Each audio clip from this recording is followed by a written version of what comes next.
Vai gravar daqui, a gente vai ficar sem Só, ver. a gente não tá vendo vocês, só falem aí se vocês estão vendo os slides. Tá ok, perfeito. Beleza, Ótimo. então volta a Então, apresentação. voltando. Como a gente falou, né, o primeiro foi sobre os fundamentos do curso, que cada lição apresenta, né, do curso de noivos, e hoje vai ser sobre aconselhamento bíblico. E a gente utilizou para essa conversa um livro, como eu falei, eu não lembro, não sei se o Silas vai lembrar, que depois a gente passa para vocês. Então, não é nada da nossa cabeça, é um conselheiro que trabalha sobre o aconselhamento. Antes da gente falar especificamente do aconselhamento bíblico, a gente quer dizer para vocês que existem várias vertentes de aconselhamento. Inclusive, não só aconselhamento, vamos dizer assim, clínico, mas aconselhamento, vamos dizer, também espiritual. E a gente fez questão de dizer que esse tipo de aconselhamento que a gente vai conversar hoje aqui é bíblico. Porque existe Ela diz bíblico porque é o termo, não é só porque é um aconselhamento baseado na Bíblia, mas é porque aconselhamento bíblico é o termo, é a definição desse tipo de aconselhamento. E o grande carro-chefe, assim, de quando se fala de aconselhamento bíblico, se a gente for pensar no nome, é Jay Adams. Pense nele que ele tem muitas coisas, muito material escrito sobre isso. Claro que depois dele vieram outros conselheiros bíblicos, vieram também outros tipos de aconselhamento. Será que alguém pedindo? Pois é, né? Vieram outros tipos de aconselhamento também, inclusive um que depois desse aconselhamento bíblico eles chamam de aconselhamento reformado, que veio trazer vamos dizer assim, uma mistura do aconselhamento bíblico com outras teorias, como a psicologia, enfim. Só que a gente não é especialista nesse tema de aconselhamento bíblico. A gente nunca fez um curso, a gente nunca teve um treinamento específico sobre isso. Tudo que a gente vai conversar aqui foi de leituras e até da nossa experiência no trabalho do curso de noivos. Então, a gente tem o desejo de que, se vocês se sentirem motivados, procurarem depois, né, de repente, depois dessa conversa, literatura, livros e cursos sobre sobre aconselhamento bíblico. Que eu conheça, eu sei que em época de pandemia as coisas estão muito diferentes, né?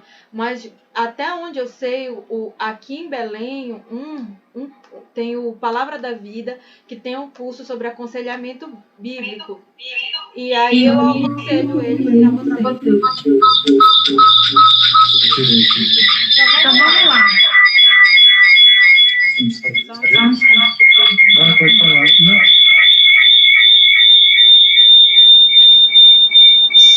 Ensaio. Tá, peraí. Eu acho que tá dando alguma microfonia aí, sei lá. É que o Silas ligou o celular para ver se tinha alguém entrando, mas não deu certo. Então vamos lá. A definição, vamos para a definição de o que é aconselhamento bíblico. Aconselhamento bíblico consiste em falar das escrituras para aqueles que enfrentam problemas ou desejam sabedoria e orientação.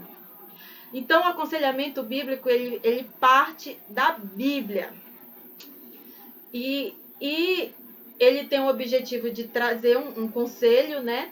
E para aquelas pessoas que não conhecem a Cristo, ele tem o alvo de evangelizar. E para as pessoas que conhecem a Cristo, ele vai trazer uma palavra de sabedoria, uma orientação, uma instrução. Então, o objetivo do aconselhamento bíblico é trazer as verdades da palavra de Deus. Mas de que forma a gente vai fazer isso? Porque parece uma coisa assim bem abstrata, né? Porque a gente fala assim, a gente vai trazer as verdades da palavra de Deus, mas a palavra de Deus não fala de problemas específicos da atualidade, vamos dizer, como depressão. A palavra de Deus não traz assim um texto específico sobre depressão e tudo.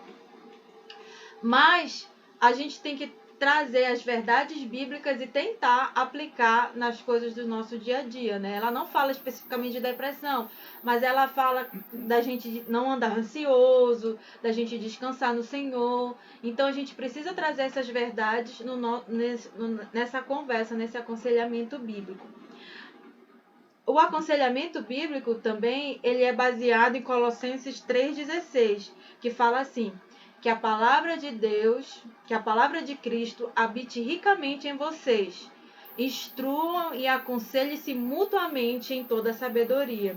Então, esse é o versículo-chave para que a gente possa entender que o aconselhamento bíblico, ele não deve ser feito apenas por um ministro, pelo pastor, mas por todo o corpo de Cristo, que somos nós, os cristãos. Então, o aconselhamento bíblico, ele é uma prática que é incentivada por todos que receberam a Cristo como seu Salvador e que a palavra de Deus, naqueles que a palavra de Deus habita ricamente. Assim como evangelizar, né?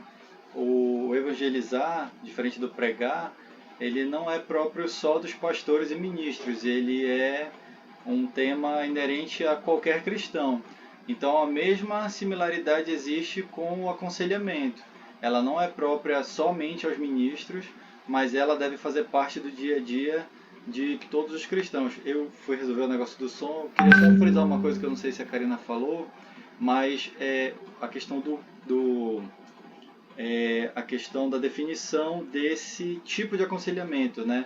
A gente bateu bastante nessa tecla quando a gente falou na aula anterior, no encontro anterior, sobre como a apostila foi formulada, no sentido de frisar a importância da palavra de Deus para basear tudo aquilo que a gente ia fazer. Da mesma forma, esse aconselhamento, ele tem como base única e somente a palavra de Deus, e ele vem assomar, vem trazer à tona a importância da palavra de Deus no aconselhamento. Como a gente falou, tem outros aconselhamentos que trazem outras ferramentas, mas esse em específico tem como ferramenta principal a palavra de Deus. Por isso que a gente colocou aí embaixo a superioridade e a suficiência da palavra. Qualquer outra verdade que a gente possa dizer assim, onde está a verdade é nossa. Certo, isso é verdade. Mas a gente tem que definir o que seria essa verdade. Porque como a gente conversou na última aula, dentro da psicologia, por exemplo, fazem um estudo com um grupo de pessoas e se define uma verdade. Mas depois de um tempo, fazem o mesmo estudo com outro grupo de pessoas, né? E já tem outro resultado totalmente diferente. Então, aonde é que está essa verdade mesmo? Será que esses estudos, essas outras teorias, elas são bem fundamentadas ou elas são relativas? Então, por isso que a gente precisa trazer a palavra de Deus acima de qualquer outra coisa. A Karina quer dizer com isso, não quer dizer que os estudos da psicologia são todos mutáveis, né? Que ela em nada é útil. Não é nesse sentido generalista, mas é no sentido de que muitas vezes a gente lida com teorias de aconselhamento dos anos 70, 80, e a ótica da psicologia e da sociologia era uma. Então tinha uma abordagem, tinha um objetivo totalmente diferente de hoje, e no ano de 2020. Então essa mutação, essa inconstância dessa ciência, que seria, por exemplo, a psicologia, ela pode trazer algum empecilho para você usar ela como ferramenta. Então, por isso, em contraponto a isso, a gente traz mais uma vez a questão da palavra, que seja a época que for, seja em que sociedade seja, ela vai sempre ser a mesma, ela vai sempre trazer os mesmos princípios e ela vai sempre ser útil. Então, essa é a verdade absoluta que a gente vai ter como base. E a outra coisa é a suficiência da escritura, porque às vezes a gente acha que a escritura ela não vai ser útil para todos os dilemas da vida. E aí a gente quer colocar a escritura, a palavra de Deus, mais alguma coisa. Mais um desses estudos, por exemplo. Mais uma experiência nossa. Então a gente precisa entender que a superioridade e a suficiência da escritura.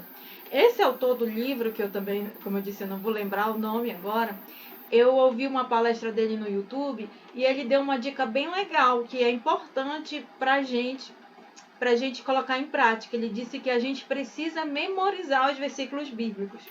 E quando a gente está tratando de um público bem específico, que é casais, né, noivos, eu ainda incentivaria vocês a memorizar os versículos bíblicos referente a essas temáticas. Por exemplo, aquele versículo que a gente falou no domingo. Portanto, deixará o homem pai e mãe, se unirá e se formará uma só carne. Memoriza isso.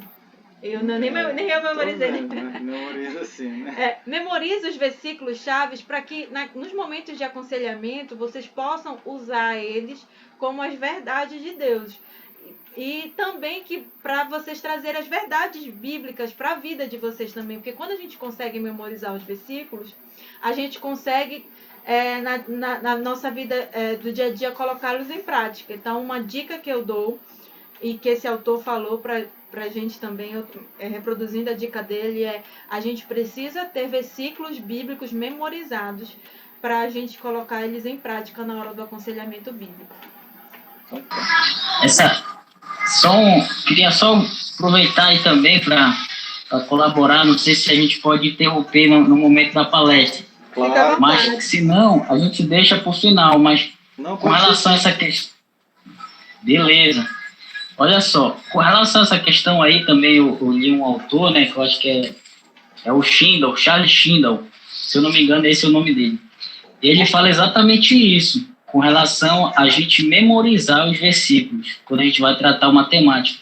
Até mesmo porque, além de memorizar, a gente vai estar blindando a nossa mente com a palavra de Deus. E com relação a essa suficiência, é muito interessante também a gente tratar exclusivamente a Bíblia, a palavra de Deus. Porque muitas vezes a gente quer tratar as coisas até com a nossa própria experiência. A nossa experiência é válida. Ela é válida muitas vezes, só que essa suficiência da palavra, ela é o bastante. Porque muitas vezes a gente até querendo facilitar um casal ou alguém, a gente acaba querendo fazer um papel que não é o nosso, que é o papel do Espírito Santo de Deus. É o trabalhar de Deus na vida da pessoa. E aí a gente acaba querendo dar aquela força, dar uma ajuda para Deus. E eu falo isso assim com uma certa experiência, né? A gente trabalhou em outros cursos que tinha antes na Missão Jovem, que era voltado só para homens, para mulheres. E aí Deus falou muito comigo com relação a isso, porque às vezes na ânsia da gente querer ajudar, a gente quer falar o que a pessoa tem que fazer, e não é por aí. Cada um tem que tomar a sua própria decisão. Exato. O que a gente precisa realmente é só da palavra, é aconselhar conforme a palavra e deixar as pessoas tomarem seus próprios caminhos, seus próprios rumos, conforme aquele aconselhamento que foi ministrado ali. Então, queria falar isso nesse momento, que eu acho que é muito importante, né?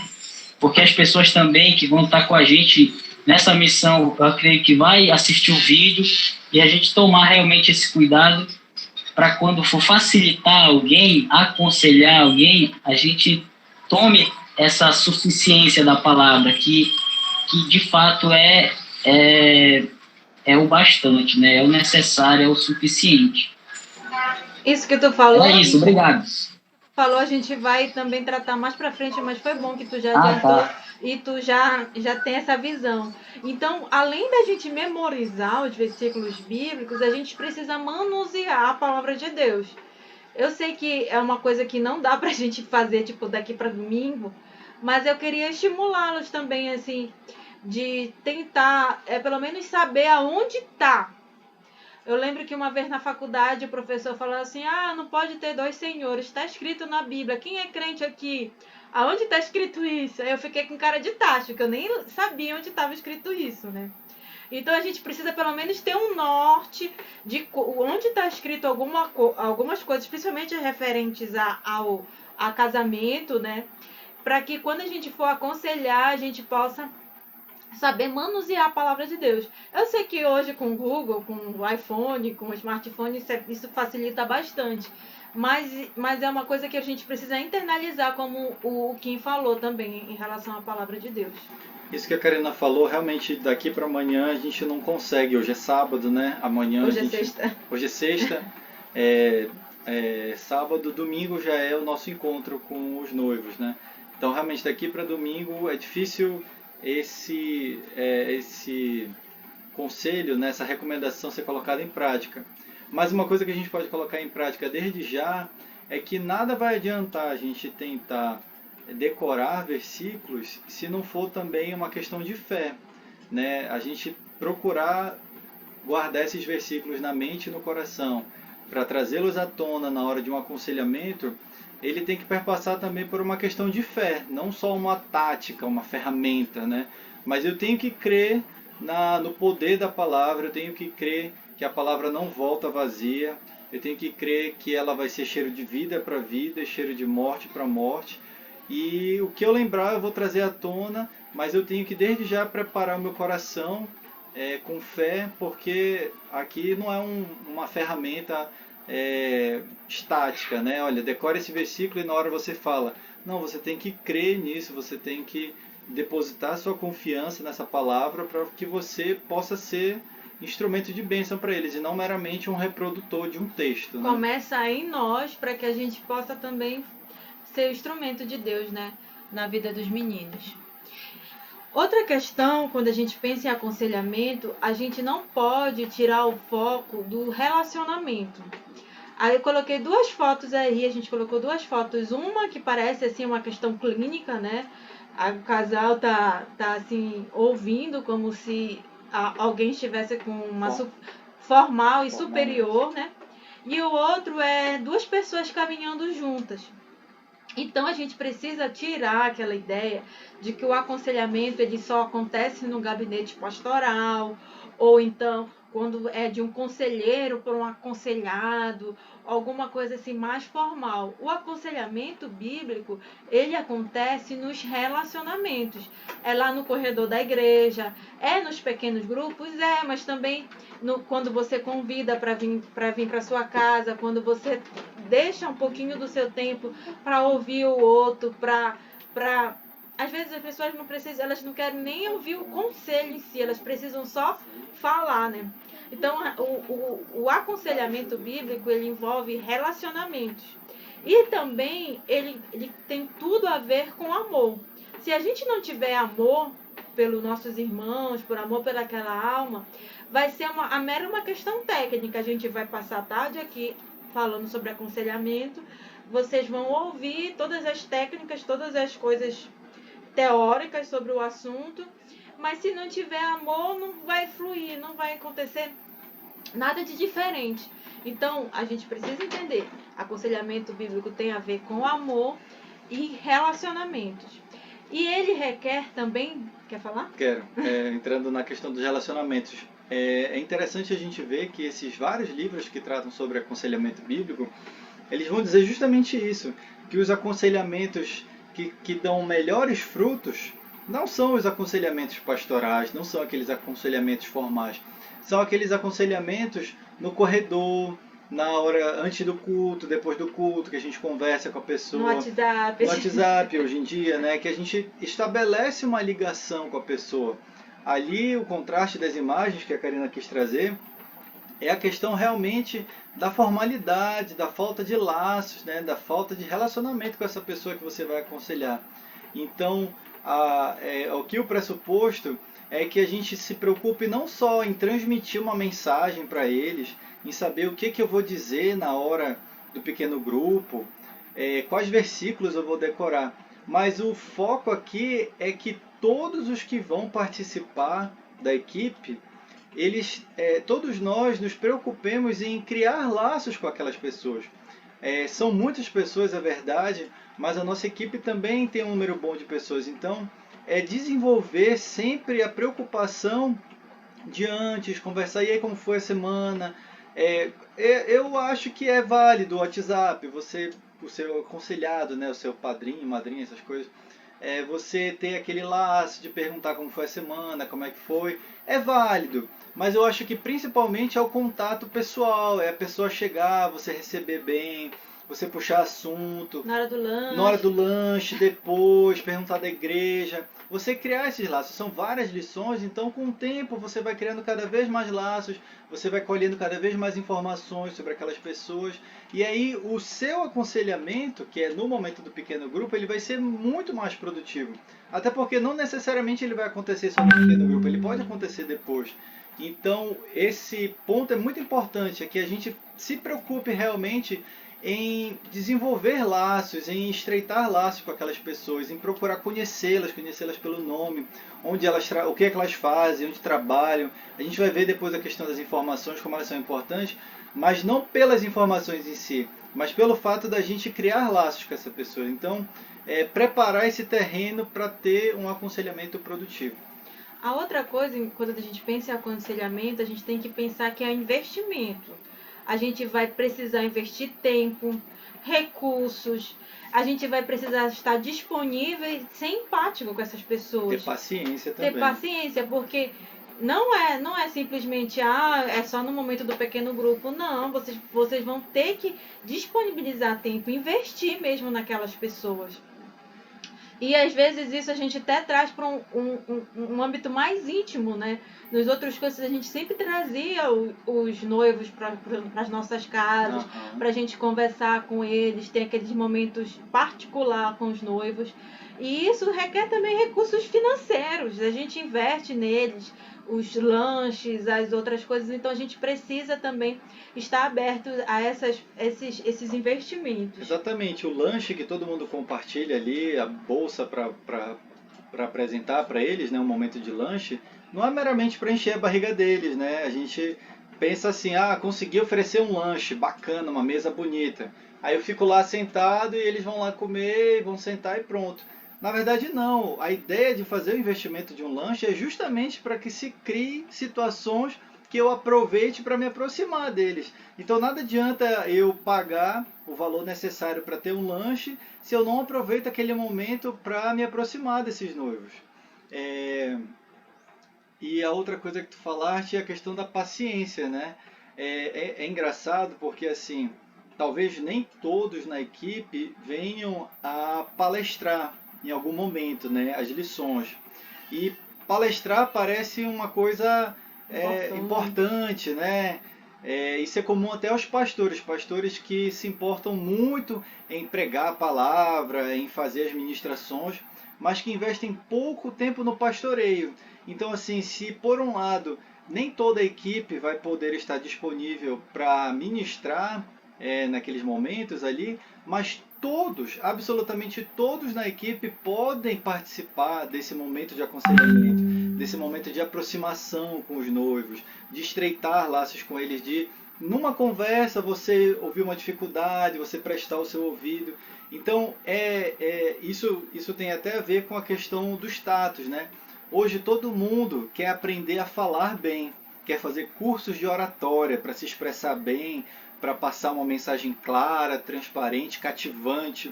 Mas poucas pessoas se importam em preparar o ouvido e fazer um curso de ouvitória, digamos assim. E é justamente isso que o conselheiro precisa. O conselheiro precisa ser paciente, ele precisa ouvir com calma, com atenção, com cautela.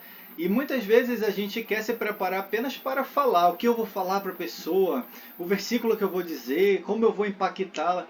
Mas muitas vezes a gente precisa, na verdade, se trabalhar para ouvir, a estar disponível, a ter paciência, a demonstrar atenção, demonstrar interesse pelo que está sendo falado. Isso muitas vezes tem um efeito maior na pessoa do que meramente o que você vai falar para ela.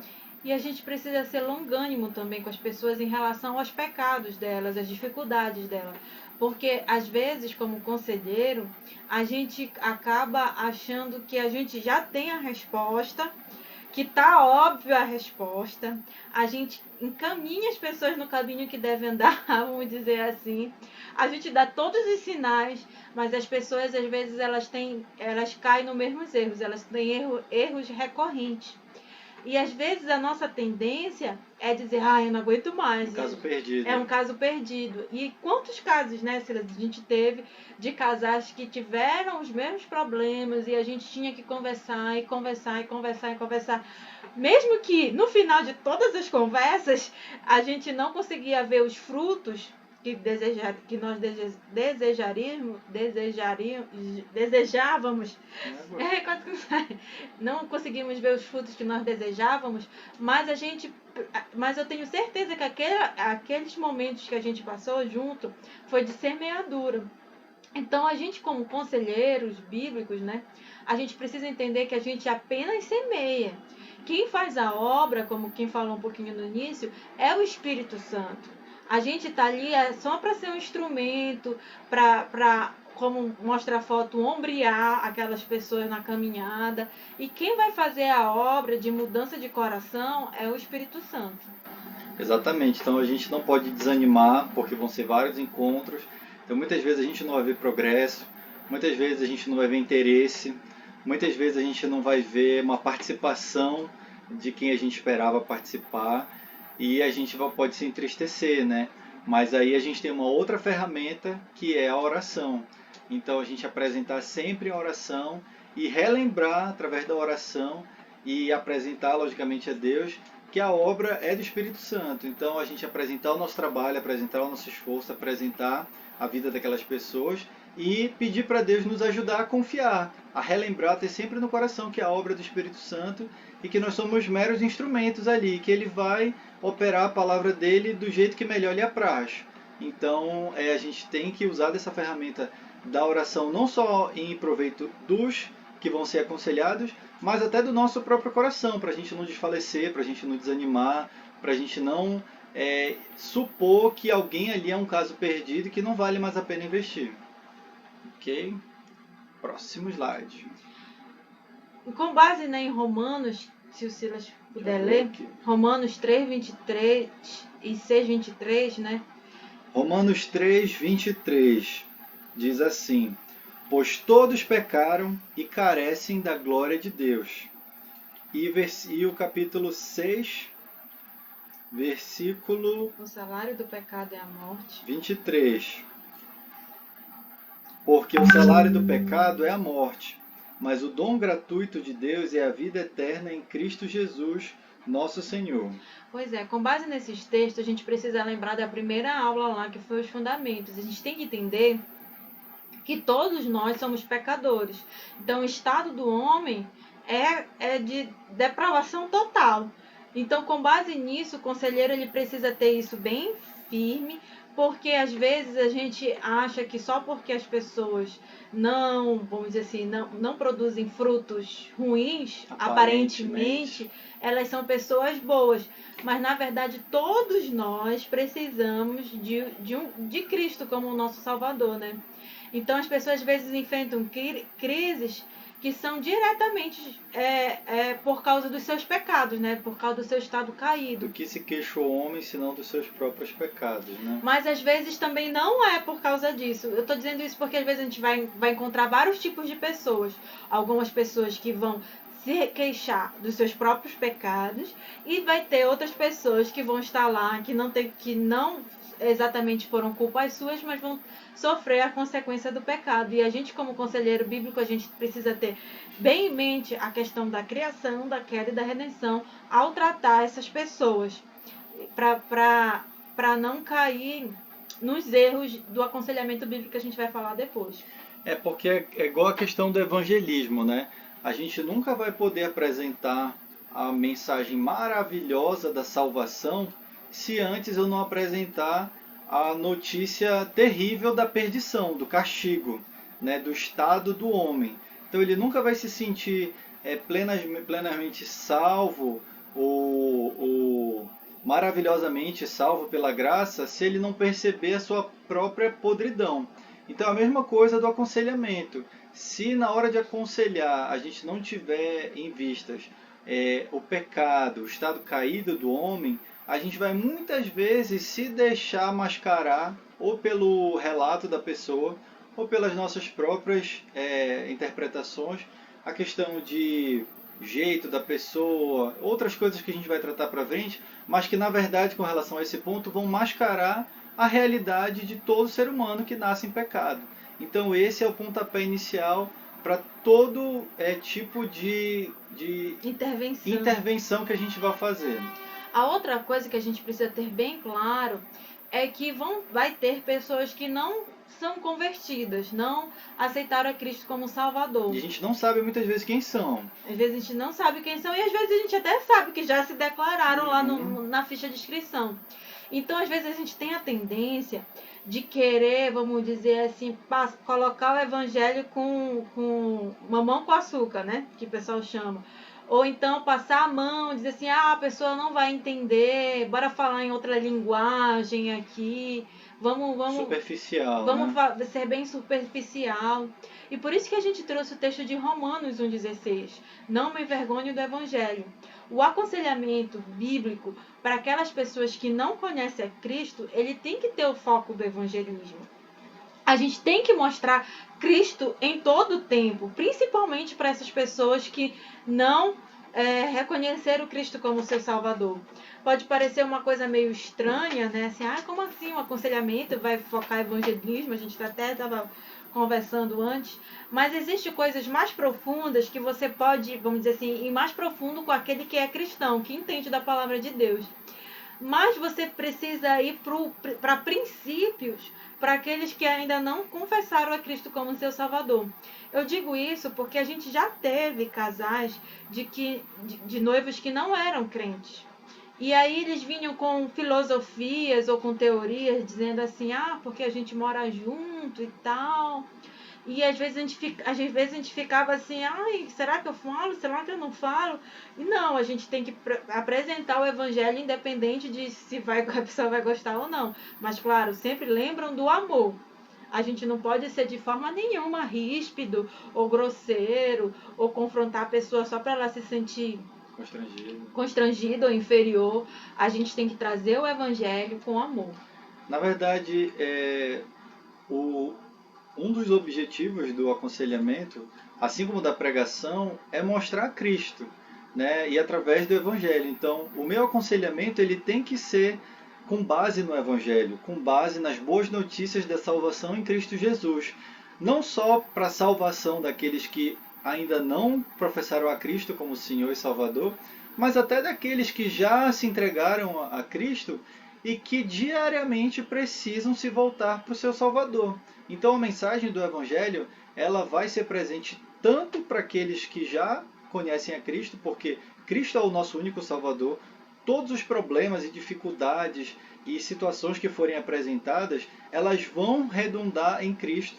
A única salvação, a única libertação, a única paz, a única alegria que eles vão ter é em Cristo Jesus. Então, para todos os fins, mesmo aqueles que confessam a Cristo já, que já são crentes, eles precisam ser direcionados a Cristo, mais uma vez, através do aconselhamento, e principalmente aqueles que não conhecem a Cristo, esses que a gente tem que ter um cuidado ainda maior de se preocupar em levar a palavra de Deus. Como a Karina falou, pode parecer assim, mas eles têm uma vida totalmente fora dos padrões bíblicos.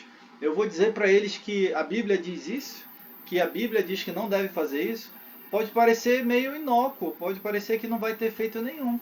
Mas volta para a definição básica, o aconselhamento é bíblico. Eu tenho que crer na suficiência e na supremacia da palavra de Deus. Então eu vou tratar com a palavra de Deus e essa palavra de Deus tem que apontar para Cristo. Não só porque eu quero ajudar ele a vencer um pecado, a vencer uma mágoa, a tirar a culpa de si, mas porque tudo isso só vai ter efeito se ele for entregue a Cristo. Exposto ao Evangelho. Exatamente.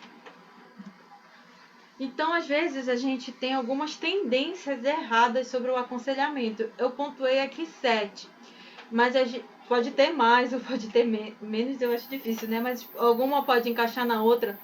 Mas a gente pontuou 7 porque geralmente essas são que a gente acaba vendo nos aconselhamentos dentro da igreja.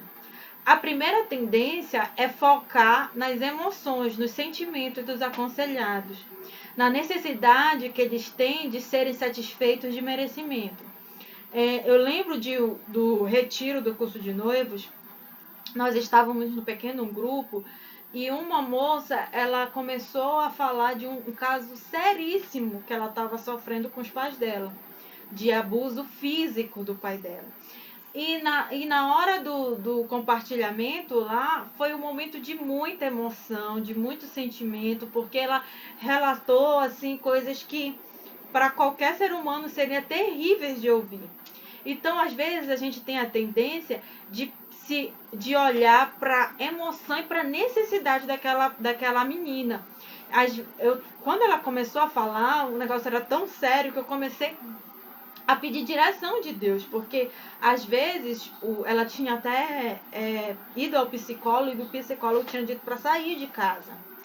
E às vezes a nossa tendência é essa, poxa, tadinha dela, ela está sofrendo, é uma dor, vamos dizer assim, é uma dor lícita, né, pertinente, ela vai ficar sofrendo, ela vai apanhar, isso é crime, e a gente tende a ir para essa questão emocional. Só que a gente sempre tem que focar na palavra de Deus, como a gente disse. Então, nesse caso da menina, eu precisei focar no que a Bíblia tinha me falado sobre aquilo. E para mim foi muito difícil, porque eu precisava dizer para ela que apesar das falhas do pai dela, ela precisava honrar os pais dela. Perdoar os pais dela. Perdoar os pais dela, porque ela esperava que os pais dela chegassem a ela pedindo perdão. E a Bíblia, e de repente eles nunca iam fazer isso. Mas ela precisava dar um passo em direção aos pais dela. Então, por isso que a gente precisa tomar cuidado em focar nas necessidades das pessoas. Eu tenho necessidade de ser amada. Eu mereço me satisfazer de ser amada, de ser respeitada pelos meus pais. E às vezes, quando a gente foca nisso, a gente tende a fazer um aconselhamento errado. Isso vai totalmente de encontro ao que a gente acabou de falar. A gente falou do Evangelho, na verdade. Então, toda essa situação que a gente tende a escorregar, que é de suprir a necessidade das pessoas, de oferecer um consolo no que diz respeito à satisfação, ao merecimento, como no caso concreto, de esperar que o que ela queria, qual era a satisfação que ela queria, era que os pais talvez viessem e se arrependessem e pedissem perdão e mudassem e tudo ficasse bem. Mas a gente tem que apresentar a mensagem do Evangelho. E qual é a mensagem do Evangelho? Que Deus nos amou mesmo nós não merecendo. Deus morreu por nós, Jesus morreu por nós quando nós ainda éramos pecadores, seus inimigos. E ele apanhou num lado do rosto e ele ofereceu o outro. E a mensagem do Evangelho vai dizer que a gente tem que fazer o mesmo. A gente tem que perdoar aqueles que nos ofendem. A gente, quando levarem a nossa bolsa, a gente tem que dar a nossa capa também. Então, isso é uma coisa que a pessoa não vai querer ouvir, ninguém vai querer ouvir a princípio. Por quê? Porque isso vai contra o nosso egoísmo, contra as nossas necessidades. Porque isso vai pregar o Evangelho. Então, é justamente esse contraponto. Naquele momento, ela ia querer alguma coisa que a satisfizesse. E em vários outros momentos, como a gente for lidar com casais que o marido ou a esposa não estão cumprindo seus papéis, não estão amando, não estão respeitando como deveriam, e a parte lesada ela vai querer ser satisfeita, ela vai querer um consolo, ela vai querer uma mudança na outra parte. Eu mereço ser feliz. Eu mereço ser feliz, eu casei para isso. Né? Eu não mereço ser tratada assim. Mas aí a gente vai para os nossos pressupostos. Eu mereço a condenação. Eu sou pecador, não mereço nada de bom. Tudo que eu tenho é por graça, é por algo que eu não merecia. Então eu não mereço isso ou mereço aquilo para me satisfazer. E outra, independente do fato do meu marido estar me amando ou da minha esposa não estar me respeitando, eu tenho que continuar amando. É isso que a palavra de Deus diz. Só que é exatamente isso. Isso nada vai parecer atrativo. Isso em nada vai parecer atraente para quem vai ouvir. Mas é o Evangelho. Então, o Evangelho ele vai se opor claramente a nós nos debruçarmos sobre os sentimentos, sobre as necessidades das pessoas, que são, na verdade, egoístas porque vêm de um coração corrupto. Então, sempre a gente tem que analisar a situação e tentar ao máximo trazer a mensagem do Evangelho para aplicar a situação concreta. A segunda tendência do aconselhamento de forma errada é focar no mundo espiritual, justificando a atitude por estar atormentados por demônio, ou por Satanás, ou ainda por forças espirituais que precisam ser quebradas. A gente já ouviu, já viu muitos casais chegarem ao aconselhamento bíblico e o conselheiro falar assim, foi por herança, ou ela tem uma tendência, a família dela tem essa tendência de depressão e tal, ela precisa ser quebrada por oração. E isso não tem respaldo bíblico, não existe isso biblicamente. Então, agora, claro, que se a pessoa estiver endemoniada mesmo, a oração ela pode libertar, isso há respaldo bíblico. Mas eu não posso justificar uma atitude errada porque a pessoa está atormentada por demônios ou Satanás ou coisa assim, e aí eu preciso fazer uma exorcização na pessoa, coisa desse tipo. Essa é uma tendência errada do aconselhamento.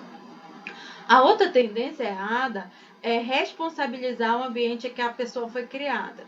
Lá onde eu vivi era lá tudo errado, os meus pais nunca me aconselharam nesse sentido, lá onde eu nasci, as pessoas faziam dessa forma, e às vezes a gente tem a tendência de aconselhar a pessoa perguntando como foi a criação dela, onde foi que ela nasceu, para tentar justificar também algum dos erros dela. Caso concreto, né? A gente lida com noivos, então a gente vai chegar no ponto que a gente vai ter que tratar com os noivos os papéis da esposa e os papéis do marido. E muitas vezes a gente vai ter que lidar ali, num pequeno grupo, com noivas que vão dizer isso, olha, eu não fui preparada para cuidar da minha casa. Ou o marido, ou o noivo, e vai dizer, olha, eu não fui preparado para liderar, eu não fui preparado para ter essa iniciativa, a minha criação foi totalmente diferente, eu tenho pais separados, ou enfim, vão trazer uma série de questões. E a gente não pode se ater simplesmente a isso, a gente não pode querer justificar ou consertar as coisas a partir desse ambiente. Mais uma vez, a gente tem que absorver essas informações, entender, ter uma empatia pela pessoa, mas a nossa resposta sempre tem que se desvencilhar disso e trazer mais uma vez a palavra de Deus. Olha, mas a palavra de Deus diz isso, que você deve fazer isso. Então, busque na palavra de Deus e esqueça o ambiente que você foi criado, esqueça sua mãe, esqueça seu pai e se liberte dessas amarras nesse sentido, porque as pessoas tendem a se justificar através disso e por conta disso elas não procuram a fonte certa para mudar de vida. Então elas vão tentar sempre um atalho, né? E o próprio conselheiro, às vezes, ele se acomoda nessa situação. A mãe dela não ensinou, ela foi criada assim, é difícil e tal. Então por isso que a gente precisa focar que isso é uma tendência errada. A outra tendência é a hereditariedade. A gente tende muito a culpar os nossos pais. Meu pai era alcoólatra, não sei quem era alcoólatra, você é alcoólatra também. Então, às vezes a gente culpa muito a hereditariedade, mas isso, como a gente viu também na outra aula, não tem. Isso aí para os nossos amigos Kim e Joane, que vão tratar sobre conflitos, isso aqui é muito forte a questão do perdão, né? Noivos que têm problemas com os pais, que não conseguiram perdoar seus pais, e vão culpar muitas vezes atitudes. Ela tem dificuldade de pedir perdão para o noivo, ou então o noivo é orgulhoso, e muitas vezes vai querer se justificar porque o pai dela abandonou ele cedo, então ela tem dificuldade para confiar nos homens, ou enfim, vai se trazer uma coisa da hereditariedade dos pais para justificar um pecado pessoal, falta de perdão, não consegui perdoar meus pais, também tenho dificuldade de perdoar o meu noivo, sou uma pessoa orgulhosa, mas no fundo a gente sabe que é a questão do pecado, né? Mas que vai ter essa roupagem de criação, de hereditariedade, de problemas familiares, né? A outra coisa é focar no temperamento. Às vezes as pessoas, ainda mais hoje em dia, a gente está numa modinha dos 4 temperamentos, né? O sanguíneo, o colérico, o melancólico, não sei o quê. Está muito forte no meio cristão. Tem o Eneagrama agora com 8, que também 8 ou 9, né? É uma ferramenta nova, está bem forte isso. de querer justificar, não, você tem o temperamento tal, você é assim. Na verdade, são estudos que eles querem justificar os teus tipos de comportamento. Tuas tendências, Por tuas exemplo, fraquezas. o sanguíneo. O sanguíneo, ele é explosivo e tal. Não, meu temperamento é sanguíneo, por isso que eu vou agir assim e tal. Então, às vezes, muito, isso está muito forte, gente. Se vocês não conhecem sobre esses temperamentos, Nem sobre conheço, eu acho que seria interessante conhecer para refutar, porque isso não tem nenhum respaldo bíblico. Então, Não, é porque Deus nos fez diferente, realmente. Deus fez cada um de um jeito. Não quer dizer que nada do que tem ali seja verdade. Realmente a gente vê diferenças entre pessoas que têm a ver com o seu jeito próprio, tudo bem. Mas o que a Karina quer pontuar aqui é que isso nada tem a ver com o aconselhamento. Em nada eu vou poder tirar lições daí, seja para justificar ou seja para dizer o que a pessoa deve fazer, por causa que ela se identifica com um desses temperamentos que ela leu, que ela encontrou, que está na moda agora. Porque, como a Karina falou, a princípio eles tentam trazer algum respaldo bíblico, com exemplos bíblicos de pessoas que eram assim, mas assim, a gente não pode focar nisso, a gente não pode doutrinar em cima disso, a gente não pode aconselhar em cima disso. Se é uma realidade que Deus criou cada um de um jeito, tudo bem. Mas isso nada tem a ver com trazer a mensagem do Evangelho. Não tem fundamentos teológicos, né? Isso que o Silas quer dizer. Eles pegam a teoria e tentam encaixar na Bíblia. Eles não pegam a Bíblia e encaixam na teoria. É nesse sentido. Então é focar nos temperamentos. Ah, ela é sanguínea, ela é melancólica, eles nunca vão dar certo, por isso que deu. Então por isso que a gente tem que tomar cuidado com essa tendência errada.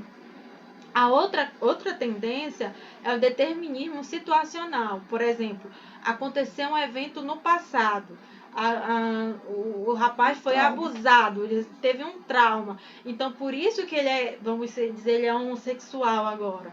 Então, a gente tende a trazer essas tendências, que nada mais é também da psicologia, para justificar comportamentos pecaminosos dentro do nosso aconselhamento. O Cote, ele faz muito isso.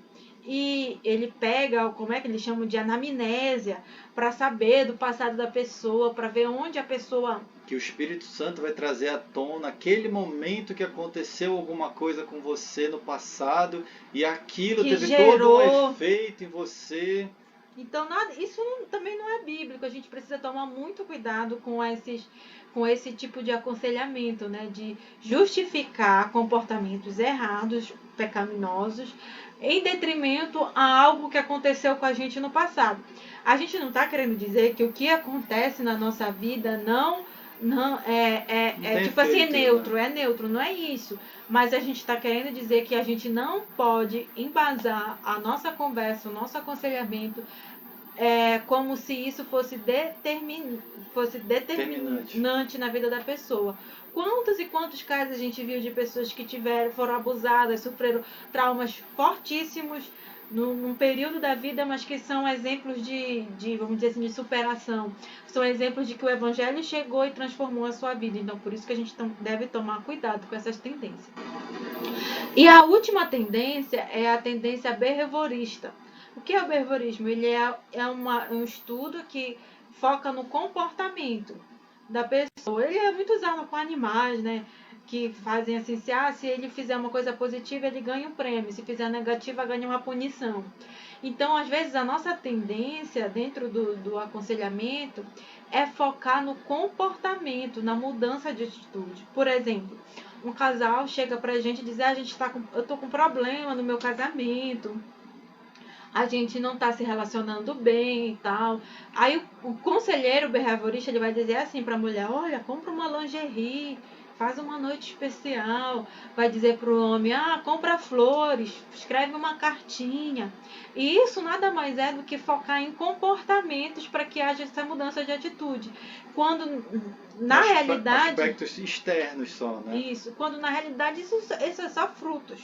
A gente precisa ir mais além e ir para a raiz do problema, que a gente vai falar um pouquinho mais. Essa é uma tendência muito grande nossa, mesmo dentro da igreja.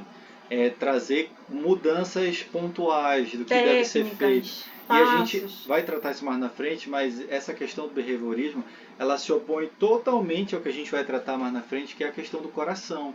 Que é quando a gente fala muitas vezes naquela aula de vida espiritual, é focar nos frutos e esquecer das raízes. O behaviorismo vai fazer isso. É tentar trocar os frutos, tentar aparar os frutos ruins e focar nos frutos bons. Mas de forma nenhuma tem-se a preocupação de mudar as raízes, de mudar o coração, de ver, analisar o problema dentro do coração e tentar mudar o coração, mas apenas atitudes externas.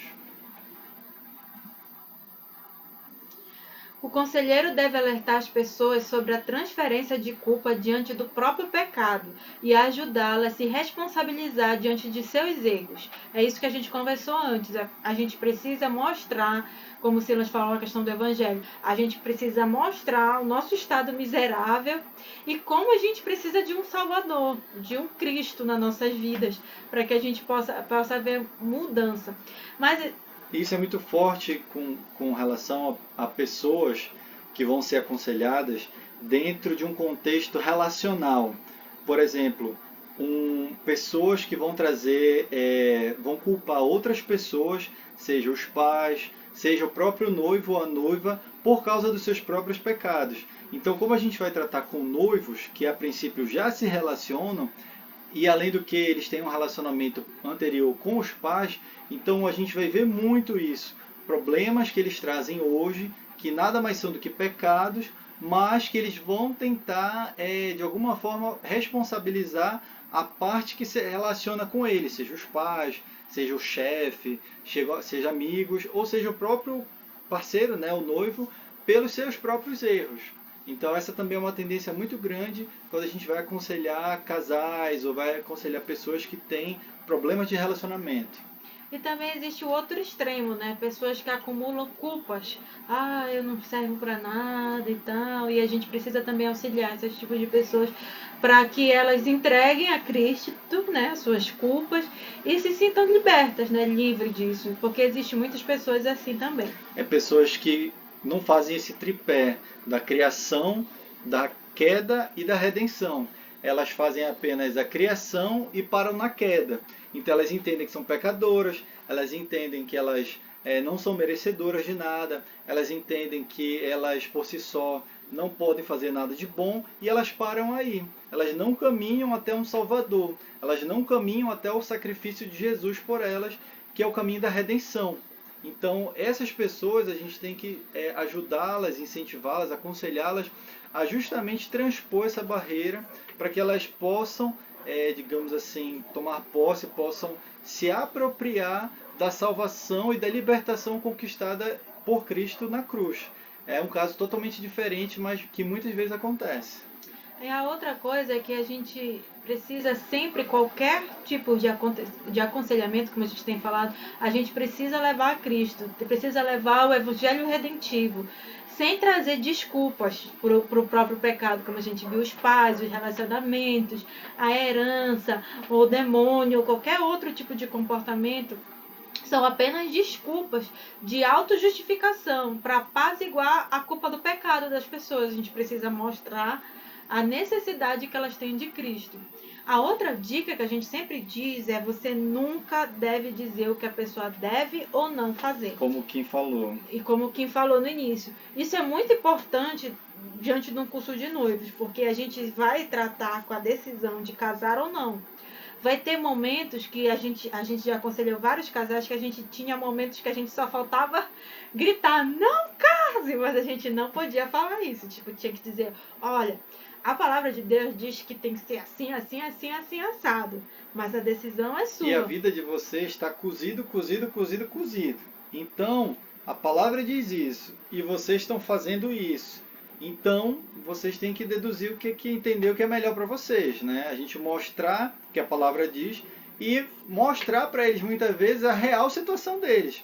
Porque às vezes nem se enxergar através de uma lente de engano eles conseguem. Então, eles mascaram, eles não levam com seriedade a questão dos problemas. Então, muitas vezes tem os dois aspectos, de você mostrar o que a palavra de Deus diz e você fazer o contraste com o que está acontecendo. Então, você dizer assim: olha, o casal ele tem que se preparar financeiramente. Quem quer casar tem que se preparar, tem que correr atrás das coisas. vocês querem casar, mas vocês, sei lá, não têm emprego, vocês têm saúde, mas não trabalham, passa o dia em casa, o homem passa o dia em casa, a menina também não quer saber de completar os estudos. Enfim, vocês estão numa situação totalmente diferente da que a Bíblia ensina para quem quer casar. Então, aí eu não estou dizendo para eles não casarem, mas aí eu estou mostrando o que a Bíblia diz e o que a situação real que eles se encontram hoje, né? E assim, a gente queria compartilhar com vocês a nossa experiência nesses 7 anos de curso de noivos. Todos os casais, eles vão até o final. A gente diz assim, não, olha, mas a gente vê, tem indícios e eles sempre vão até o final, sempre casam. Quem não casa é quem desiste no meio do curso. O curso está acontecendo. Que já aconteceu também. Já teve, eu acho que 3 casais. O curso está acontecendo, aí no meio das aulas eles são confrontados, aí o relacionamento termina. Aí esses não casam. Mas geralmente, que é eu acho que 90% das pessoas, ou até 99%, elas vão até o final do curso de noivos. A gente vai mostrando indícios de que elas não têm condições de casar, que vai dar problema e elas casam no final. Todo mundo que chega ao final do curso de noivos, eles acabam casando. Eu acho que teve uma que fez o curso todo e depois de um tempo não casou, mas porque ela não tinha data de noivado, ela fez, enfim, não casou. Uma. Mas no geral eles sempre casam. Então por que eu estou falando isso? Primeiro, para a gente tomar cuidado de não dizer assim, ele não é o cara de Deus para tua vida. Nunca falam isso. Ou então ele casa, mulher. Nunca falam isso. E a outra questão é aquela que a gente conversou antes, a gente precisa ser longânimo com as pessoas. As pessoas nem sempre vão fazer o que a gente espera delas. E a gente precisa ser muito longânimos e o nosso papel, como o Silas falou, também é interceder. Porque a gente está vendo que tem grandes possibilidades deles quebrarem a cara lá na frente e a gente, como conselheiros, como pessoas que estão participando da vida deles, a gente tem que colocá-los em oração, pedindo a graça de Deus para que eles consigam superar essas dificuldades que eles terão futuramente, que são claras, que são bem claras. Todos que separaram do curso, a gente via tendências a isso. Mas também teve casais que eu até brinquei com a Carol uma vez, eu acho que ela vai assistir depois, eu disse assim, a Carol e o Bruno não vão durar muito tempo não, quando eles fizeram o curso, porque tô falando isso porque eu já falei pra ela, espero que ela não, eu via que ela tinha um temperamento bem forte, que o Bruno ia precisar ter alguns cuidados nisso, mas pra glória de Deus, mesmo eu achando que eles não iam dar certo, eles deram certo. Então, por isso que a gente, como conselheiro, a gente nunca deve dizer o que fazer ou não, porque quem faz a obra é o Espírito Santo. E às vezes, apesar das nossas falhas, o Espírito Santo, ele age em nós e através de nós, né? Até porque quem somos nós, né? Nós estamos, aquele que está em pé, cuide para que não caia, né? Então, nós também não podemos achar que, não fizeram como a gente fez, não estão fazendo o que eu disse que é para fazer, então vão dar errado, né? Isso é nada mais do que se achar dono da verdade, né? Achar que a gente entendeu tudo, todas as hipóteses, todas as variáveis, e a gente dá uma sentença de condenação, né? Então a gente nunca deve fazer isso, porque a gente nunca está a par de todas as coisas que estão por trás, e a gente menos ainda está a par daquilo que Deus pode fazer na vida das pessoas.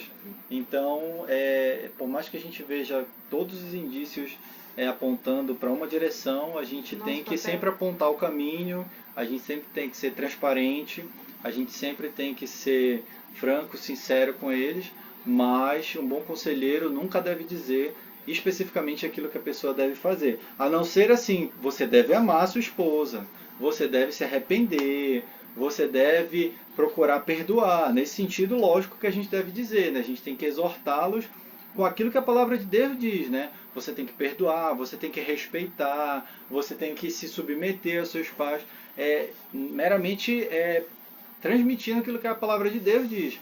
Mas em decisões, né, sobre eu moro com meus pais ou não, eu faço a minha lua de mel barata, o cara, eu caso ou não caso, aí é diferente. Então isso que a Karina diz de dizer o que a pessoa deve fazer é no sentido de decisões, né? Como, por exemplo, de casar ou não.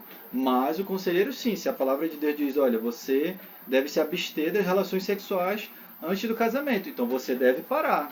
Então você tem problema com pornografia, você deve parar. Então eu tenho que dizer para ela sim. E nessa hora a gente tem que ter pulso para dizer, você deve parar com isso. Você não pode continuar assim. A palavra de Deus diz que isso está errado. Então eu tenho que ter essa firmeza. Mas nada tem a ver com a questão das decisões pessoais da pessoa, entendeu? Fazer essa diferença que é muito importante. Por um lado, a gente tem que sim dizer, ter firmeza, e por mais que a pessoa se desgoste, a gente tem que dizer o que a Bíblia diz. Mas nada tem a ver, repito, com a questão de dizer o que a pessoa deve fazer no âmbito das decisões particulares dela. Ok? A palavra de Deus, ela diz que o coração ele é o centro das nossas atitudes. Eu acho que isso é bem claro pra gente, né? Provérbios fala que do coração procede as fontes da vida, né? Fala lá que tudo que tu pensares no teu coração, assim é. Então, o coração do homem, ele não é a questão da emoção, ele tem a ver com o ser imaterial do homem. Então, o foco do aconselhamento bíblico é sondar o coração. E isso é um dilema muito difícil, é um problema bem difícil. Eu digo isso como mãe, por exemplo. Eu preciso sondar o coração do meu filho para que eu possa instruí-lo de forma bíblica. Imagina eu que convivo com meus filhos todas 24 horas por dia quase. Imagine a gente como conselheiros bíblicos chegar no coração daqueles casais. É uma coisa assim um pouco difícil. Sobrenatural. Então, qual é o único instrumento que pode sondar o coração do homem? É a palavra de Deus. Lá em Hebreus fala que a palavra de Deus é como espada afiada, né? Que ela é apta para discernir entre juntas e medulas, entre a alma e o espírito. Então, o único instrumento que eu posso usar para chegar ao coração é através da palavra de Deus. Eu preciso apresentar a palavra de Deus para esses casais, para que eles possam para que eles possam sondar o seu próprio coração e descobrir os propósitos de Deus para a vida deles. E aí, como a gente falou antes, por exemplo, o objetivo de memorizar versículos é justamente esse. É para que você possa enriquecer o coração deles com essas fontes, que é a fonte da palavra de Deus. Mas isso não quer dizer que eu tenha que trabalhar esse aconselhamento apenas na base intelectual. A gente tem uma tendência muito grande, principalmente dentro dessa nossa era moderna, a tratar o próximo como um ser pensante apenas. Então eu vou no curso de noivos ministrar informações para eles, eu vou no aconselhamento também passar versículos, falar coisas, informações que estão ali da Bíblia, mas que são informações meramente intelectuais, e isso vai mudar o modo de vida das pessoas. Na verdade, não. A gente tem que procurar sempre aplicar a palavra para o coração deles, e não meramente trazer uma preocupação com que eles, olha, decorem isso, entendam que é assim que tem que ser feito, porque como se fosse uma mera regra, né? Como se a lei fosse morta, como se a palavra fosse morta, né?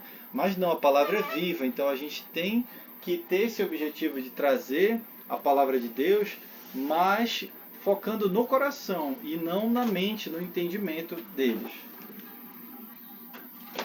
A outra questão, quando a gente pensa em aconselhamento bíblico, a gente precisa ter em mente o que a palavra de Deus fala sobre despojar e revestir. Porque a nossa grande tendência, principalmente quando a gente pega a casais com problemas de sexualidade, vamos dizer assim, a tendência é a gente focar no despojar. O que seria o despojar? É identificar os padrões de comportamentos ou pensamentos que são próprios da velha natureza do homem. Por exemplo, na questão da questão sexual. Eu tenho um grande problema com masturbação. Então a gente diz assim, você tem que parar isso. O parar, nesse exemplo, significa o despojar. Mas a pessoa ela não pode parar só no despojar, ela precisa se revestir. E o que seria se revestir? É se revestir do novo homem, do que a palavra de Deus instrui sobre essa temática. Voltando para a questão, por exemplo, o nosso exemplo sobre a sexualidade. Ele precisa parar de se masturbar, ele precisa ter um arrependimento para que ele possa se revestir do novo homem. De que forma ele vai se revestir do novo homem? Orando mais, buscando mais a Deus, lendo a palavra de Deus, ocupando a mente dele com coisas boas. Isso que é revestir. É o que acontece no caso concreto, por exemplo, problemas de sexualidade. Então, a sexualidade, como a gente já falou, ela não é um problema em si. A questão é que, no caso concreto que a Karina deu, por exemplo, há uma deturpação da sexualidade. Então, quando a Karina diz que tem que ter um arrependimento, arrependimento é mudança de mente, mudança de direção. O que deve acontecer? A pessoa deve se revestir da palavra de Deus no sentido de mudar o seu entendimento a respeito da sexualidade. O que a Bíblia diz sobre a sexualidade? O que Deus planejou para a sexualidade? Como a sexualidade vem a honrar a Deus? Qual é a forma que eu hoje posso honrar e glorificar a Deus através da minha sexualidade? Então, é muito mais do que simplesmente você deve parar com isso, sabe? Você deve cortar esse fruto. Não, você deve se arrepender, decidir parar e você deve se revestir daquilo que a palavra de Deus diz sobre isso. Por exemplo, no caso do perdão, eu tenho exigências, eu quero que a pessoa venha me perdoar, eu quero que a pessoa peça perdão, eu quero que a pessoa se humilhe para mim porque ela merece. Não, você tem que se arrepender, o nome disso é orgulho. Então você tem que se desfazer, se despir desse orgulho e você tem que ver o que a palavra de Deus diz sobre isso. Ela diz que nós devemos perdoar aqueles que nos ofendem. Então eu tenho que colocar isso em prática.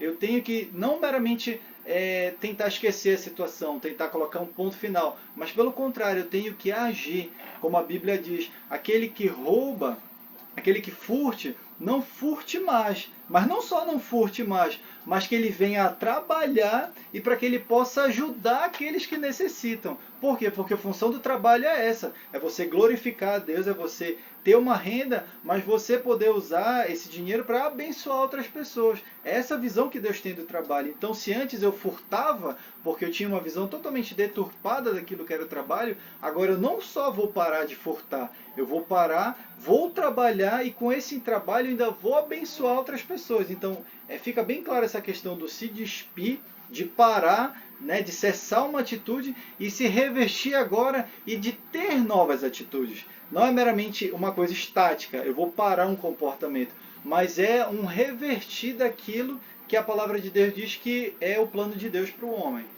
E como o Silas falou, não é só uma troca de comportamento, né? E essa mudança, ela nunca acontece de forma imediata. Assim como o pecado, ele não vem assim, do nada, tu dormiu crente, processo, né? Tu dormiu crente, acordou descrente. Não é assim, é um processo. Então vocês precisam, o conselheiro bíblico, ele precisa estar preparado para seguir esse caminho com o aconselhado. Isso é muito forte na questão da sexualidade, pelo que a gente tem visto dos noivos. É um tratamento assim que às vezes é longo e o conselheiro ele precisa estar preparado para seguir esse caminho. Às vezes o curso acaba, mas você precisa continuar na caminhada com esses noivos, tá bom? E como a gente sempre tem falado, não é uma mudança apenas de atitude, é uma mudança de coração. A mente deve ser sempre renovada pelo Espírito Santo para a gente levar cativos os nossos pensamentos, né? Aqueles pensamentos que não agradam a Deus, em obediência a Cristo, como diz os textos. Então vamos para a parte prática do aconselhamento. A gente já está aqui 1 hora falando, a gente vai tentar ser mais rápido. Então vamos para a parte prática do aconselhamento. A gente falou que o aconselhamento deve sondar o coração, mas de que forma eu vou chegar no coração dessa pessoa? De que forma eu vou ver os problemas dela? Através de perguntas. Continuemos. Isso a gente vê muito através do ministério de Jesus, né? Jesus teve muitos momentos que ele fez sermões, ele fez parábolas, mas se a gente prestar atenção, a forma com que ele abordava as pessoas geralmente partia de perguntas. Né? Primeiro ele perguntava, não que ele não soubesse, né? Mas ele usava dessa ferramenta justamente para ter um efeito naquela pessoa que estava de frente dele. No nosso caso, nós realmente não sabemos as respostas, então nós precisamos das informações. Mas muitas vezes essa estratégia, essa prática de abordar o aconselhado através de perguntas tem um efeito positivo não só para a gente, mas no coração deles. E essas perguntas não precisam ser perguntas elaboradas. Por exemplo, teve um caso de uma menina que ia morar com os pais. Eu vou casar. A gente sempre pergunta, você já tem casa, sabe onde vai morar? Aí a menina disse, eu vou morar com os meus pais. Mas por que você vai morar com seus pais? Não, é porque ele acha melhor e tal. Mas aí a gente vai fazendo perguntas simples para conhecer as pessoas. Porque quando a gente não conhece as pessoas, não conhece a fundo os problemas das pessoas, a gente tende a interpretar a situação de forma errada. Então, por isso que a gente precisa conhecer as pessoas, sondar o coração delas através de perguntas. Por exemplo, um outro exemplo de perguntas para sondar o coração. Anteontem, Samuel teve um pesadelo. Aí ele foi lá com a gente, papai, eu tive um pesadelo. Eu disse, deixa ele dormir aqui, já era quase 5 da manhã. Aí eu disse, deixa ele dormir aqui. Ele dormiu com a gente na cama. E ele sabe que ele não pode dormir na cama. Aí quando foi de manhã, o Samuel chegou e disse assim mesmo pra Catarina, eu dormi com o papai.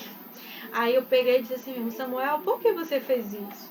Por que você falou isso? Qual era a sua intenção de dizer isso para Catarina? Você queria que ela ficasse triste porque você dormiu e ela não? E a Isabel dando pum aqui. Então, às vezes essas perguntas a gente precisa fazer perguntas simples para chegar no coração das pessoas. Outra coisa que como a gente tem um recurso muito bom, que é aquela ficha de inscrição e as reflexões. Uma das formas do conselheiro, do padrinho, conhecer o casal que vai estar acompanhando é ler. Ler a ficha de inscrição, ver como era a criação, o que ele responde lá, se os pais são separados, se não, quanto tempo de namoro tem lá. Lá na ficha de inscrição, a gente traz essas perguntas, não é por acaso. A gente traz essas perguntas com o intuito de conhecer o casal. E também as reflexões, aquelas perguntas que a gente faz depois de cada lição, ela também não é à toa, ela tem um objetivo da gente também conhecer o casal quando eles vão respondendo e abrindo o coração deles lá nas respostas. Então, mas a gente não precisa só se deter às reflexões, a gente pode ir além das perguntas das reflexões. Exato, aqui é só um guia, né? Tem perguntas chaves ali. Mas muitas vezes o facilitador ele tem que entender o rumo que a conversa está indo. Então, se ele ficar preso à próxima pergunta, diz não sei o quê, e está vendo que está fluindo, o tema está se aprofundando, mas eu estou preocupado em cumprir as reflexões, eu vou me perder. Então, eu tenho que pedir ajuda do Espírito Santo, eu tenho que pedir essa sensibilidade, pedir esse direcionamento de Deus, porque muitas vezes isso é dinâmico. Alguém fala uma coisa e já envereda por outro. Então você pega e acaba descartando as perguntas porque você viu que está sendo produzido, está sendo produtivo de outra forma. E você investe naquela conversa, investe naquela interação. Ou não, de repente está fraco e as pessoas não estão interagindo, aí você vai, questão por questão. Mas nunca se prender a ela, nunca prejudicar uma interação porque eu tenho que terminar as questões. A outra coisa é que dentro do aconselhamento, o conselheiro, ele pode contar experiências pessoais para criar vínculo. Por exemplo, eu já passei por isso, aconteceu isso e aquilo comigo. Mas quando ele contar essas experiências, ele tem que ser bem sucinto. E tem que tomar cuidado no que vai falar, porque às vezes a gente pode ofender ou falar alguma coisa que não é da nossa intenção, nosso objetivo inicial, ao compartilhar aquela experiência. Eu digo isso porque a gente vai tratar sobre casamento. E às vezes a gente fala de experiências de casamento que a gente acaba expondo o nosso marido ou a nossa esposa diante do pequeno grupo. Então a gente precisa tomar cuidado com o que a gente fala, não demorar muito nos exemplos, na nossa experiência de vida, mas o famoso testemunho, né? A gente precisa às vezes compartilhar alguma coisa da nossa vida para criar aquele vínculo para a pessoa se sentir à vontade, porque como a gente sabe, a intimidade ela se processa através de como tu conta um segredo, né, para alguém tu se tornar íntimo da pessoa. E às vezes a gente pode compartilhar assim, mas com muito cuidado. Meramente com esse objetivo. Aí o versículo que fala um pouquinho do que o Silas falou antes, que a gente esteja pronto a ouvir e tardio a falar. O conselheiro, ele deve estar muito atento ao que o outro vai falar. A gente tem que estar muito atento a querer ouvir, não a querer falar. A gente vai falar disso mais pra frente? Aqui, né? Vai falar. Tá. O pequeno grupo é um momento estratégico de ouvir a reflexão dos alunos e perceber possíveis dúvidas comuns para um posterior aconselhamento. O pequeno grupo é um ambiente seguro, logo tudo que for exposto não deverá ser compartilhado por terceiros. Então, como a Karina falou, às vezes não vai dar para exaustivamente tratar de tudo ali que vai ser falado no pequeno grupo.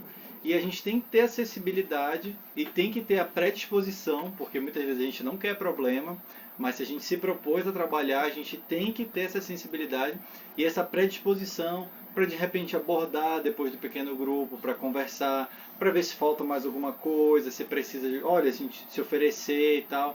Porque às vezes, dependendo do número de conversas ou de pessoas que vão falar, não dá para se tratar exaustivamente do assunto.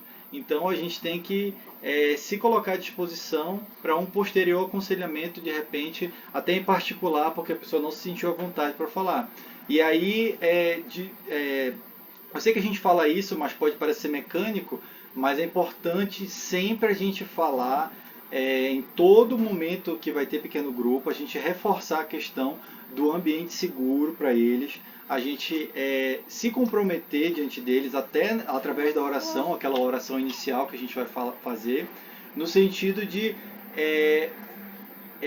demonstrar para eles que a gente tem toda uma preocupação em não expô-los, né? A gente tem uma preocupação em deixar aquilo seguro, fechado dentro do grupo que vai ser conversado, para que eles se sintam à vontade. Mesmo falando isso, muitas vezes eles vão se sentir inseguros, isso é natural, mas a gente deve ser repetitivo, a gente deve se esforçar, mostrar bastante interesse em preservar a imagem deles.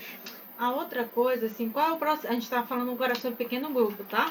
A outra coisa em relação ao pequeno grupo, como é a sequência do pequeno grupo? A gente começa com essa oração para dar essa sensação de segurança e também para convidar o Espírito Santo para estar conosco. Não é só a sensação, para passar essa segurança. E também, depois da oração, a gente pergunta para eles se eles querem compartilhar algo da lição anterior.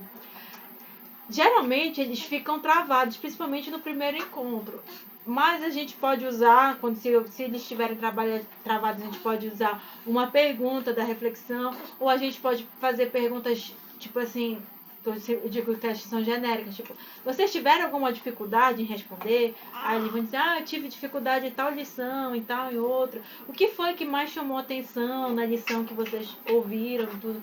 Então, o facilitador do pequeno grupo, ele tem que fazer essas perguntas a fim de que as pessoas possam compartilhar a ministração da aula anterior. Agora, às vezes, durante o compartilhamento, a pessoa apresenta algum tipo de dificuldade, né? Algum problema que você vai perceber. E aí você tem dois caminhos. O primeiro caminho é dizer para a pessoa que depois o seu padrinho, o seu conselheiro, vai tratar especificamente daquele problema com ela num momento em particular. Ou você também pode direcionar, na verdade você tem três caminhos, né? Direcionar aquela dificuldade biblicamente, né? Aconselhar biblicamente, trazer o texto bíblico para trazer logo vamos dizer assim, a resposta para aquela aflição. Ou ainda você pode orar pela pessoa. Se oferecer para fazer uma oração. Se oferecer para fazer uma oração.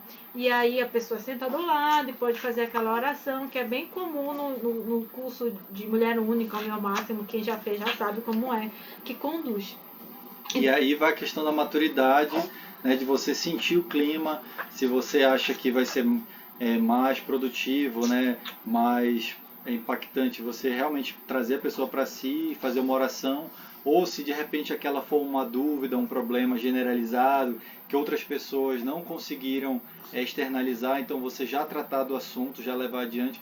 Eu acho que, a grosso modo, a gente tenta sempre trabalhar a dificuldade na frente de todos, né? A não ser quando a pessoa realmente manifesta um desejo de tratar depois, ou ela fique insistentemente naquele assunto, e a gente vê que aquilo vai dominar todo o pequeno grupo, aí a gente tem que fazer uma intervenção e sugerir esse encaminhamento posterior. Isso, ou então às vezes é um problema bem específico, né, daquela pessoa em si, que se a gente for tratar no momento vai perder um tempo que a gente poderia tratar de um assunto que seja geral, aí a gente pode fazer esse aconselhamento específico. Essa oração, por exemplo, às vezes a gente fica perdido, quando é que eu devo ou não fazer a oração? Por exemplo, se alguém disser assim, eu tenho dificuldade de perdoar a minha mãe, esse é o momento de fazer a oração. A gente está com dificuldade de ter a provisão da casa. A gente já fez a oração assim, quem está com dificuldade de ter a casa? Vamos orar para o Senhor abrir as portas. Pode ser uma oração específica para a pessoa, ou a gente pode aproveitar a oportunidade e orar para os demais do grupo que estejam passando pelaquela mesma dificuldade. Outra coisa, o pequeno grupo não é momento de ministrar a aula novamente. Eu sei que às vezes a gente tem uma grande tendência, uma grande vontade de ministrar a aula novamente, porque parece que eles não entenderam a aula. Mas o pequeno grupo não é esse momento. O pequeno grupo é para eles falarem. A gente tem que falar o mínimo necessário, porque a gente precisa ouvi-los. A gente lembra do aconselhamento, ele tem a ver tudo com a audição do que com a fala. Então a gente não pode ministrar a lição de novo. E muitas das vezes quem ministra a lição de novo, assim, faz aquela ministração, acaba falando de lições que ainda vai vir depois. Então a gente precisa ter bem claro que a aula já foi ministrada, a gente está ali só para conduzir, tirar as dúvidas ou tratar alguma coisa específica, tá bom? Os alunos devem falar, o facilitador deve ser o estimulador dos... Eu já falei sobre isso. Definir quando começar o pequeno grupo, a equipe precisa definir quem vai ser o facilitador que vai conduzir aquele pequeno grupo. Porque se tiver vários líderes, várias pessoas tentando conduzir o pequeno grupo, vai aparecer um certo conflito. Então a gente, vamos reunir aqui a equipe. Quem vai, parece que já tem, né, o líder do pequeno grupo, parece que uma é a Priscila, a outra é a irmã Natia, então, das mulheres, por exemplo. Então, se já tem definido, aquele facilitador vai conduzir o pequeno grupo e os demais da equipe, eles devem estar atentos ao que vai ser exposto ali, porque eles vão estar coletando informações para o aconselhamento depois, e também eles devem estar intercedendo por quem está lá, porque aquele momento também é um momento espiritual. E até, por exemplo, digamos, é a Priscila que vai fazer a facilitação, né? Mas uma outra irmã está lá, digamos, a Lorena está lá, e ela é padrinha de uma das pessoas que está lá, que está expondo um problema e que pediu uma oração. Então, nada impede de a Lorena, já como conselheira, né? Antigamente era conselheira, mas como responsável por aquele casal, ela se oferecer para fazer uma oração em particular com a pessoa. A Priscila segue com a facilitação no grupo e a Lorena aborda aquela pessoa para orarem juntos, para se dedicar, porque, querendo ou não, ela que vai ser a responsável pelo aquele casal. Então, pode haver também essa divisão para se ser mais produtivo, né? Aí a gente já falou sobre guardar o coração. Nenhum participante poderá ministrar ou aconselhar outro participante. Às vezes, gente, tem pessoas que não batem bem na cabeça, não tem noção, sem noção. E quase todos os cursos sempre tem um sem noção que eles querem ministrar a palavra, querem aconselhar outros participantes. Contar a experiência dele para usar como base para o problema do outro. E quando isso acontecer, a gente, como facilitador, a gente tem que intervir. Tem que ter pulso. Tem que ter pulso, claro, sempre com amor, tá bom? Intervenção do facilitador. O que o facilitador faz? Ele faz o aconselhamento bíblico, ele faz oração, faz perguntas e afirmativas bíblicas. Os participantes devem ser sempre motivados a falarem, a fim de abrir seus corações para que o conselheiro possa coletar dados necessários para o aconselhamento. A gente já falou sobre isso. Esse aconselhamento não precisa ser necessariamente no momento do pequeno grupo, mas pode ser feito posteriormente. A gente também já falou sobre isso. A gente já falou sobre as pessoas que tendem a dominar o grupo. Os participantes do pequeno grupo devem ser orientados a compartilhar só as suas experiências e reflexões sobre o tema, evitando falar do outro, de citações genéricas, porque quando eles chegam com essas citações genéricas, às vezes eles querem tipo pregar. Então a gente tem que sempre estimular eles, fale sobre você. Não fale sobre o seu noivo, sobre a sua noiva, fale sobre você, sobre as suas experiências, sobre a sua reflexão em relação à lição. Ufa, eu acho que a gente terminou.